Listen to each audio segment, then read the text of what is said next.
পয়সা বিচৰা নাই, তেওঁ গাড়ী বিচৰা নাই, তেওঁ মাটি বিচৰা নাই। তেওঁ কি বিচাৰিছে যে প্ৰভু মোক তোমাৰ জ্ঞান আৰু তোমাৰ বুদ্ধি মোক লাগে আৰু মোক একো নালাগে কৈছে। হালেলুয়া। আমি কি বিচাৰো?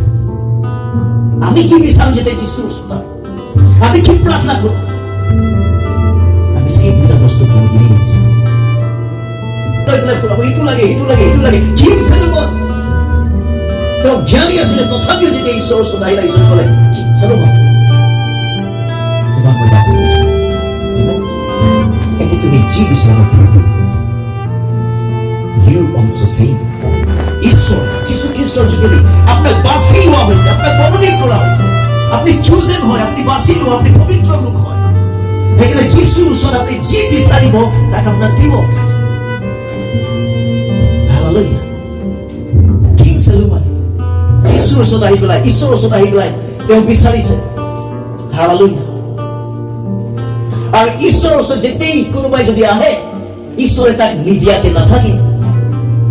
মানুহে আপোনাক প্ৰমিছ কৰিব নিদিব, মানুহে আপোনাক দিলে হয়, কিন্তু মই কৈছো যে যীশু প্ৰভুৰ ওচৰত যেতিয়া আপুনি আহিব, তেতিয়া আপোনাক তেতিয়াও তেওঁ নিদিয়াকে নাথাকিব।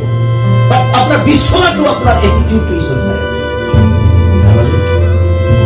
আপুনি ঈশ্বৰ যেনেকৈ বিচাৰে তেওঁ দিয়া ঈশ্বৰ হয়। বাইবেলত কৈছে তেওঁ দিয়া ঈশ্বৰ হয়। চলোমনে অফাৰিং কৰিলে। যদি চলোমনে যদি তেওঁ ঈশ্বৰে যদি কৈছে তুমি যি বিচৰা তোমাক দিয়া, এই একে ঈশ্বৰ আজি আপোনাকো দিব বিচাৰিছে। আপুনি যদি আজি প্ৰভুৱে কৈ আছে বিচৰা তুমি কি লাগে তোমাক, মই তোমাক দিম পেলাইছো।